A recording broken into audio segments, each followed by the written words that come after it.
बहनों और भाइयों, आपका जो ये उत्साह है कि सर्दी हो या गर्मी, बरसात हो या आंधी, इसकी परवाह किए बगैर हम भी मोदी जी के भारत को दुनिया की सबसे बड़ी ताकत बनाने के अभियान का हिस्सा बनेंगे। यह सचमुच अभिनंदनीय है, उत्साहवर्धक है। मैं इसके लिए आप सभी हरदोइयों व हरदोई वासियों का, मल्लावा विधानसभा क्षेत्र के नागरिकों का मैं हृदय से आभार व्यक्त करता हूं।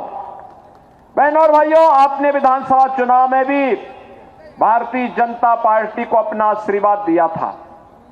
2019 में जब महागठबंधन था, तब भी आपका आशीर्वाद भारतीय जनता पार्टी के प्रत्याशी श्री अशोक रावत को प्राप्त हुआ था।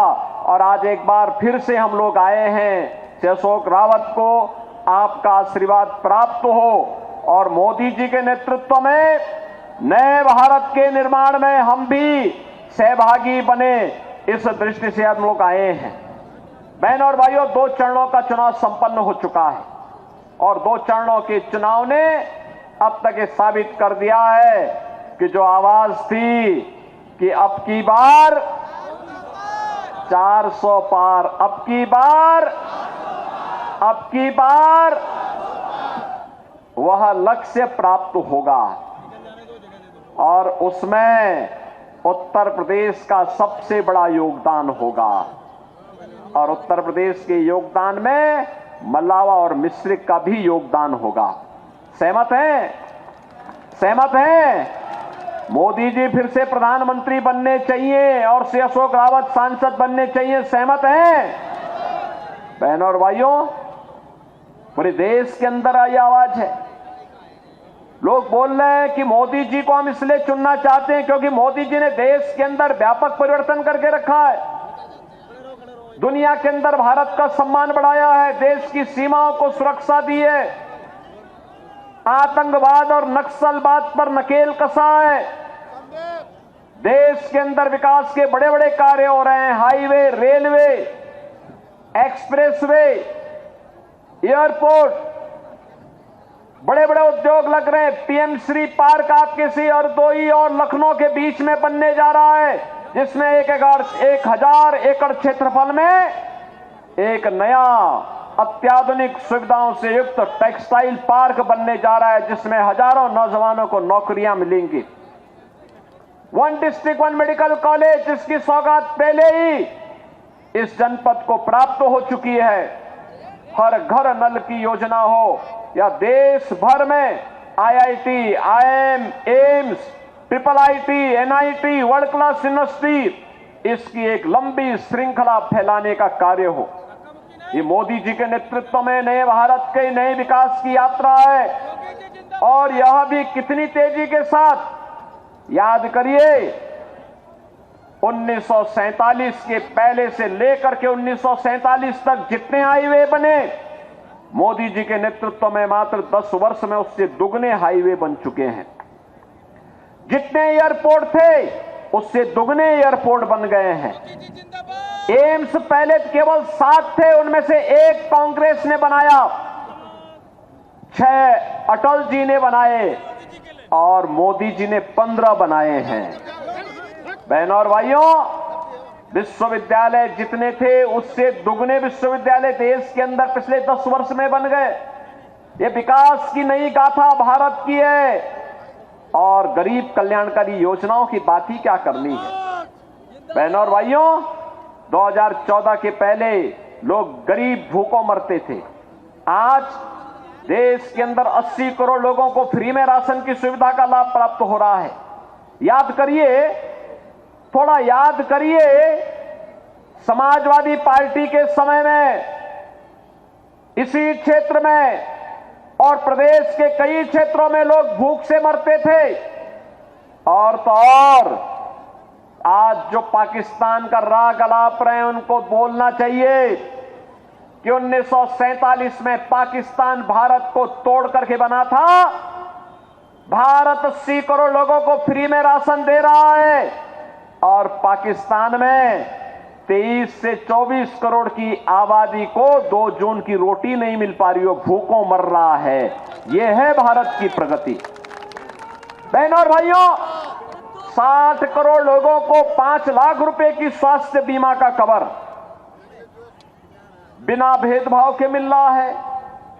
पहले लोग स्वास्थ्य के भाव में मरते थे, अब मेरे पास आंसू या हमारे कोई भी विधायक, कोई भी पदाधिकारी अगर पत्र लिख के भेजता है कि फलाना व्यक्ति बीमार है, आयुष्मान का कार्ड नहीं है, तो हम मोदी जी के द्वारा खोले गए जनधन अकाउंट में सीधे उस गरीब को पैसा भेज के कहते हैं कि भाई अपना उपचार कराओ, चिंता मत करो, आपकी सरकार है, आपका उपचार का खर्चा सरकार उठाएगी।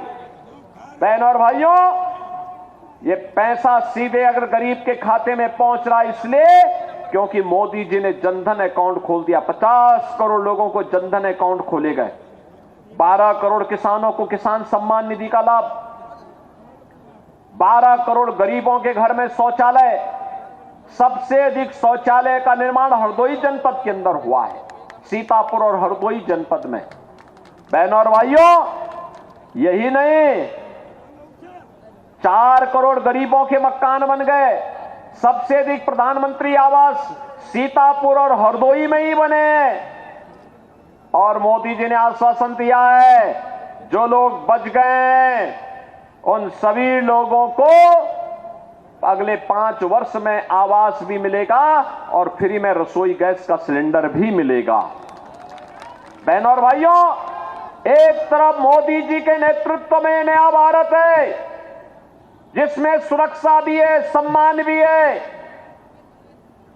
जिसमें गरीब कल्याण भी है और जिसमें आपकी आस्था का सम्मान भी है। कोई सोचता था कि अयोध्या में राम मंदिर का निर्माण होगा? कांग्रेस के लोग कहते थे कि राम हुए ही नहीं। समाजवादी पार्टी के लोग कहते थे कि अयोध्या में कोई परिंदा भी पर नहीं मार सकता। लेकिन आज जब भारतीय जनता पार्टी की डबल इंजन की सरकार आई तो अयोध्या में राम मंदिर का निर्माण भी अब हो गया है। बहनों और भाइयों, मैं मल्लावा क्षेत्र की जनता से पूछना चाहता हूं, कितने लोग अयोध्या गए हैं? इनमें से कितने लोगों ने अयोध्या में जाके दर्शन किया है? आंसू को भी और अशोक रावत से भी कहूंगा कि चुनाव के बाद यहां के लोगों को लेकर एक बार अयोध्या फिर से दर्शन करने के लिए जाएंगे। बहनों और भाइयों, एक नई अयोध्या के दर्शन होंगे। अयोध्या जो पहले 5 साल पहले, 10 साल पहले गया होगा, आज की अयोध्या को अब पहचान नहीं पाएगा। इतनी अच्छी अयोध्या बन गई, जैसे साक्षात रामलला अयोध्या धाम में फिर से विराजमान हो गए हों। 500 वर्षों के बाद रामलला ने अयोध्या में होली भी खेली और अपना जन्मोत्सव भी मनाया है। और रामनवमी के दिन आपने देखा होगा सूर्य तिलक से कैसे भगवान राम का अभिषेक हो रहा था। यह है नया भारत। विरासत भी है, विकास भी है, जन विश्वास भी है, आपकी सुरक्षा भी है, सम्मान भी है और समृद्धि के लिए भी नए नए कार्य हो रहे हैं। अभी मैं देख रहा था गंगा एक्सप्रेसवे जा रही है हरदोई जनपद में। इतना लंबा गंगा एक्सप्रेसवे का है। बहनों और भाइयों, जिस दिन गंगा एक्सप्रेसवे बन जाएगी, हरदोई जनपद की कायाकल्प हो जाएगी। विकसित जनपदों में हरदोई की गिनती हो जाएगी। लाखों नौजवानों के लिए नौकरी और रोजगार खुलेंगे। मैं पूछना चाहता हूं, एक तरफ विकास के इतने बड़े बड़े कार्य और दूसरी तरफ आपकी आस्था का सम्मान भी। कांग्रेस, सपा, बसपा की सरकारें कर क्या रही थी? इनकी जब सरकारें थी, गरीब भूखों मरता था, ठंड से ठिठुरने के लिए मजबूर होता था, बीमारी में स्वास्थ्य सुविधाओं के अभाव में दम तोड़ता था। और इनकी संवेदना तब गरीब के प्रति नहीं होती थी। याद करिए, ये समाजवादी पार्टी के लोग जब इनकी सरकारें हुआ करती थी तब अयोध्या में आतंकी हमला करने वाले आतंकवादियों के मुकदमों को वापस लेने में रुचि लेते थे। इन्होंने रामपुर में सीआरपीएफ कैंप पर आतंकी हमला करने वाले आतंकवादियों के मुकदमों को वापस लिया था। इन लोगों ने उस समय काशी में संकट मोचन मंदिर पर हमला करने वाले आतंकवादियों के मुकदमों को वापस लिया था। लखनऊ, अयोध्या और वाराणसी की कचहरियों पर हमला करने वाले आतंकवादियों के मुकदमों को वापस लेने का प्रयास किया था। तब हाई कोर्ट ने एक टिप्पणी की थी, माननीय न्यायालय ने कहा था कि आज इन आतंकवादियों के मुकदमों को वापस ले रहे हो, कल इन्हें पद्म पुरस्कारों से नवाजोगे। सरकार का यह कृत्य अत्यंत खतरनाक है, निंदनीय है और कोर्ट ने कंडेम किया था समाजवादी पार्टी को। आतंकवादियों की समर्थक ऐसी समाजवादी पार्टी को क्या वोट देंगे? क्या आप वोट देंगे? क्या राम का अपमान करने वालों को क्या वोट देंगे? क्या? और बहनों और भाइयों, अब तो इन्होंने सेंध लगानी शुरू कर दी है।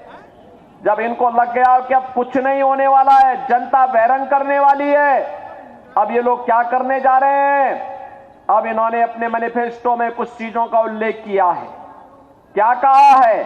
कहा है कि अगर कांग्रेस और समाजवादी पार्टी की सरकार आती है तो पिछड़ी जाति को मिलने वाले आरक्षण में से एक हिस्सा मुसलमानों को दे देंगे।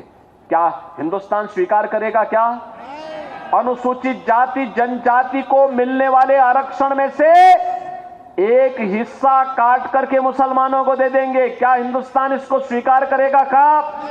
अरे ये बाबा साहब भीमराव अंबेडकर का अपमान है। कांग्रेस ने बाबा साहब भीमराव अंबेडकर का हमेशा अपमान किया, समाजवादी पार्टी ने भी बाबा साहब भीमराव अंबेडकर का अपमान किया, और आज ये आपके आरक्षण के अधिकार पर भी सेंध लगाने का कुत्सित प्रयास कर रहे हैं। कांग्रेस और समाजवादी पार्टी के इन मंसूबों को हमें पूरा नहीं होने देना है। और इस दिशा से मोदी जी ने कहा है, आत्मनिर्भर भारत और विकसित भारत बनाने के लिए। आत्मनिर्भर भारत का मतलब हर नौजवान आत्मनिर्भर होगा, उसके हाथ को कार्य होगा। आत्मनिर्भरता का मतलब हर अन्नदाता किसान आत्मनिर्भर होगा। आत्मनिर्भरता का मतलब हर महिला आत्मनिर्भर होगी। 3 करोड़ ड्रोन दीदी बनाने का एक लक्ष्य प्रधानमंत्री मोदी जी ने दिया है। इन्हें लखपति दीदी के रूप में हम बनाएंगे। यह काम मोदी जी ने अभी से काम करना प्रारंभ कर दिया है।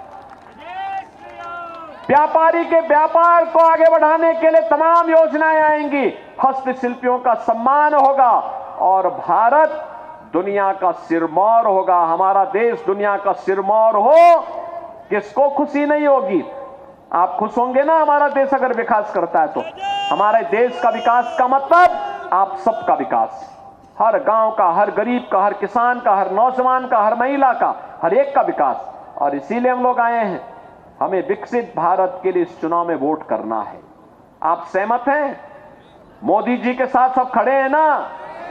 मोदी जी अभी कुछ देर के बाद इटावा आने वाले हैं। मैं भी वहीं जा रहा हूं। मोदी जी के पास आपकी आवाज पहुंचनी चाहिए। पहुंच जाएगी? बहनों और भाइयों, इसके लिए आपको वोट पोल करना होगा। चुनाव के दिन चतुर्थ चरण में आपको मतदान में भाग लेना होगा। मतदान में भाग लेंगे? हर एक मतदाता को मतदान स्थल पर लेकर के जाएंगे। अशोक रावत बन करके और मोदी जी का प्रतिनिधि बन करके प्रत्येक मतदाता को मतदान केंद्र पर लेके जाएंगे। सहमत हैं? मैं आश्वस्त होकर के जाऊं? घर घर बताएंगे।